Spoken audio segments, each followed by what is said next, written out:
Hello everyone, this is NoName and welcome back for a new episode of Let's Play our Adventurer Guild. Let's pick up where we left off. So we are in the hub and we are about to start our first quest. I was considering two things. First of all, I would like to apologize for everyone for not being an English native, so sorry for any broken English. I've obviously forgot to mention that, but you have guessed, I suppose. And secondly, I would like to, so after this quick apology, to explain a few things about the guild, although I wanted to do this further along the road, as I will then have access to all the buildings of the guild. I would like to start with explaining the character sheets. How do they work?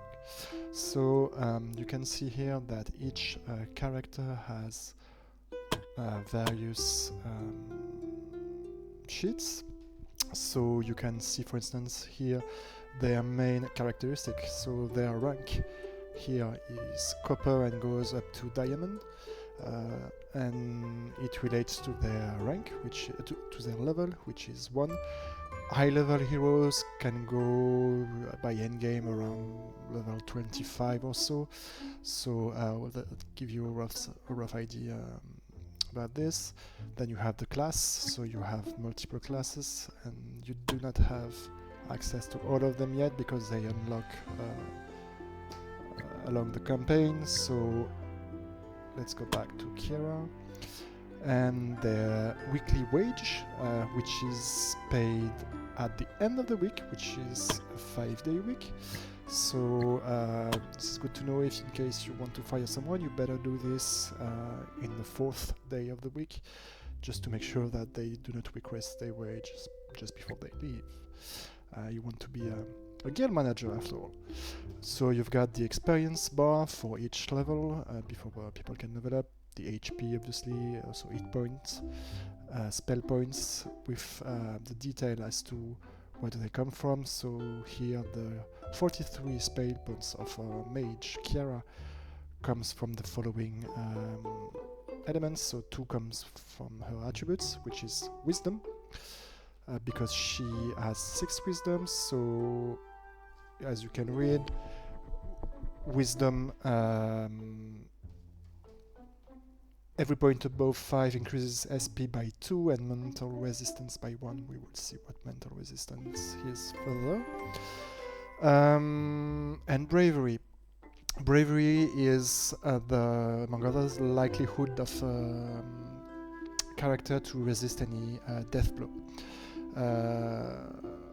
So it's also can be used. Bravery point can be used to trigger some skills, some specific skills, just like the one we used in the previous quest, where we used 10 bravery points to temporarily increase our accuracy by 30 points. So you've got strength, which, as you can guess, relates to physical attack bonus. Good to know that strength also is very useful for range physical attack as well. So archers are really dependent on strength. Dexterity. So everything is explained in each attribute. What do they do? So I won't read all of them for you, but you can pretty guess that which one is useful for which type of class. Just a few notes. Intelligence is related to the magical output in terms of power for whatever magical skill you would use, specifically for mage and priest, for instance. And wisdom relates to the mana pool you will have. And your mana does not regenerate, at least not automatically, during quests or during battles, so you have to be very careful about your spell points.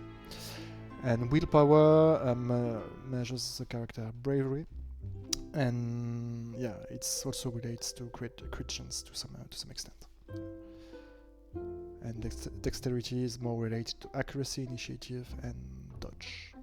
So you got the attributes here. You've got the biography here. I didn't change the one of Kira. along the way. Maybe I will. You've got the talents here. So why did I choose, for instance, magically talented instead of bright earlier on? In both cases, the cost was 30 points, and this one increases intelligence growth by 30. I will explain later on what it means. Plus 10% magical attack and plus 10% spell points. Whereas bright grants the same intelligence growth, but only grants plus 1 intelligence. And plus 10% magical output is same thing almost as plus 10% intelligence. So and in addition to that, you've got the plus 10% spell point. So very quickly, magically talented will become much better than bright. So that's one I wanted to highlight. Educated is excellent for intelligence growth, and yeah, I said that quick was very good due to the among others to the plus 1 movement. So this being said, what is attribute growth? If you look into the class specifics, you can see that, for instance, mages can carry staff as a weapon and will have light armor. They have some scampy skills. We will see this later on because we haven't used our scamping skills yet.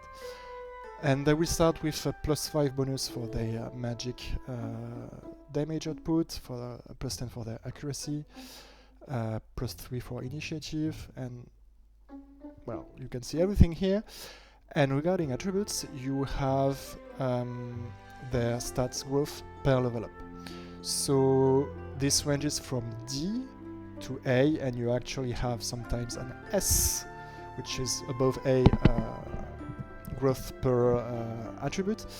And I'm going to do this by memory. I'm not 100% sure, but if I recall correctly, if I remember correctly, sorry, S means that every level up you have an average of 1.1 increase in that attribute per level up. 1.1 means you have 90% chance to get a plus 1 and 10% chance to get a plus 2 per level up. A will be 90, B will be 75, I think, C will be 50, and D will be 20.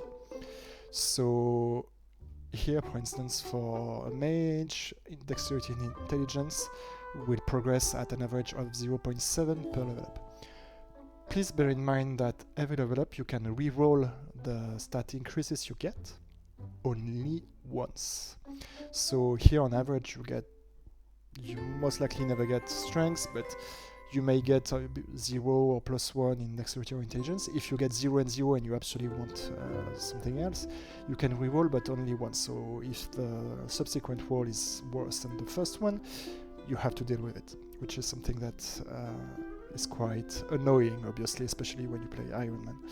So over the course of a playthrough, if you re-roll every time you get something that you can mathematically consider a below average roll, ultimately your average stats growth will be 25% better than the set average that you've decided.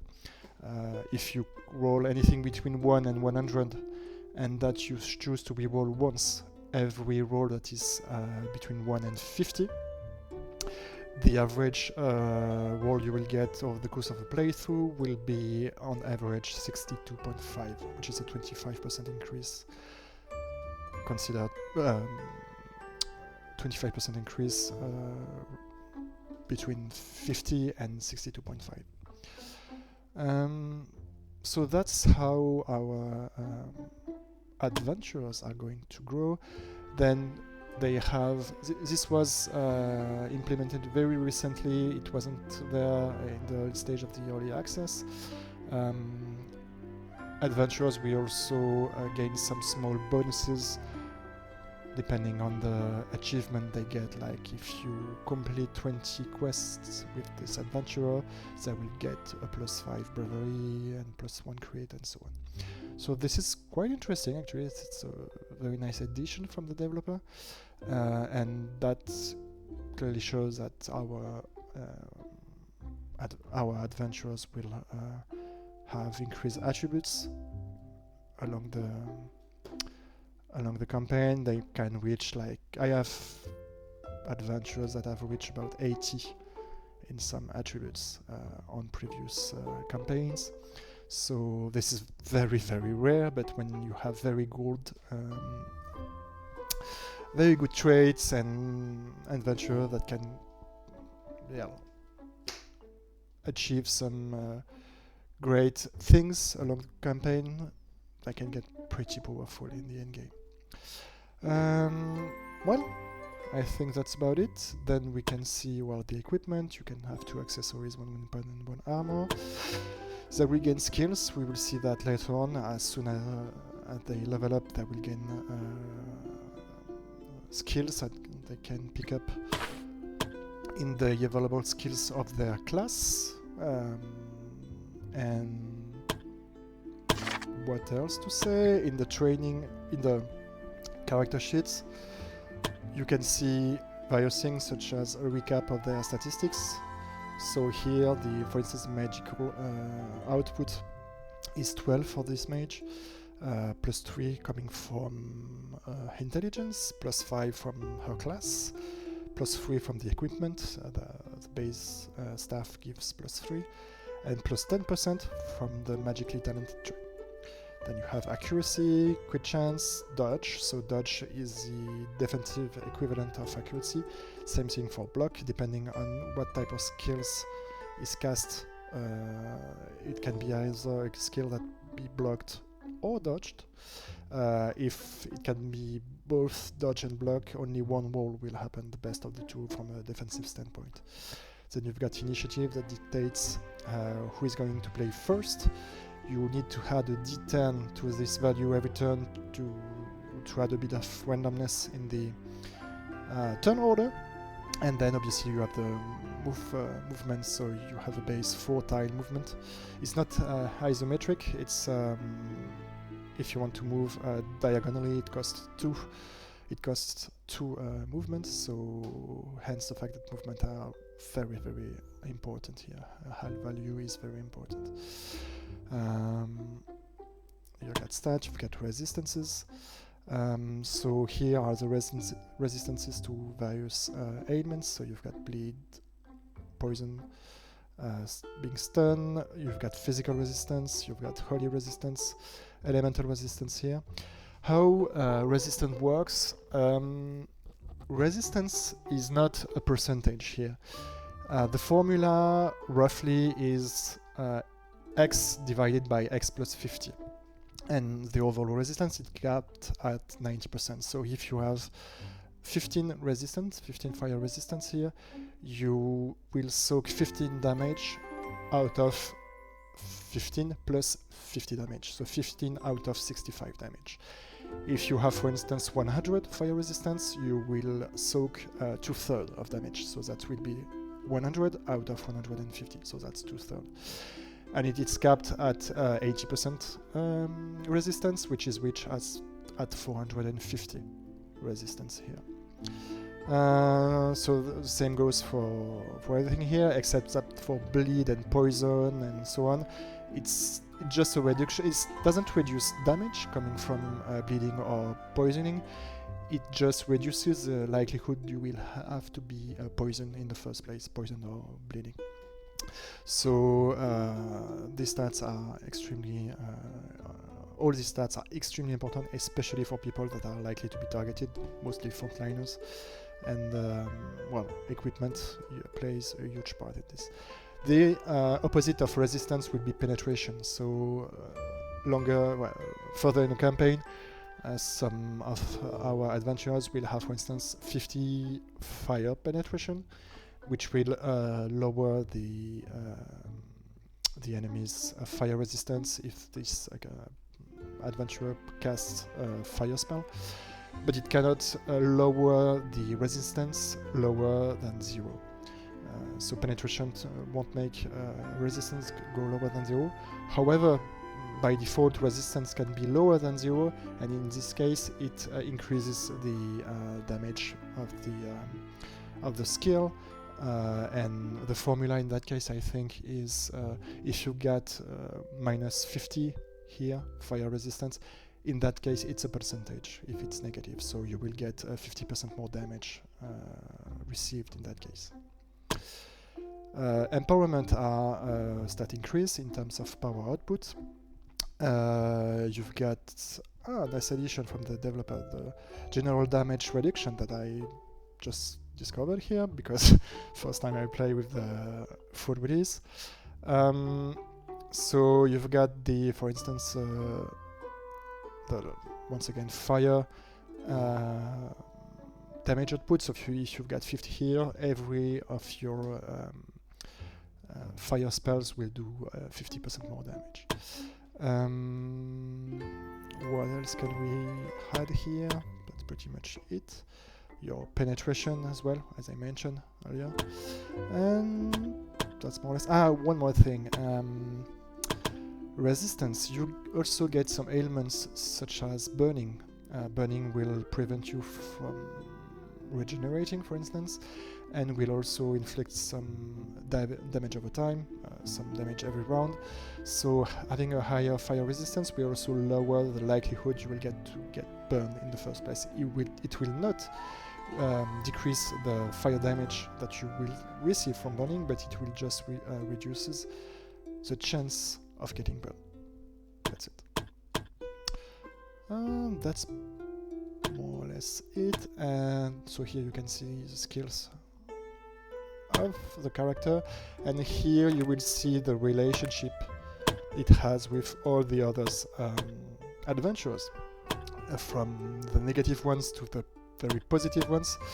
They can range from minus 100 to plus 100. They can become lovers in the end game or in the mid game, and this either lowers or increases the likelihood of combo happening during combat.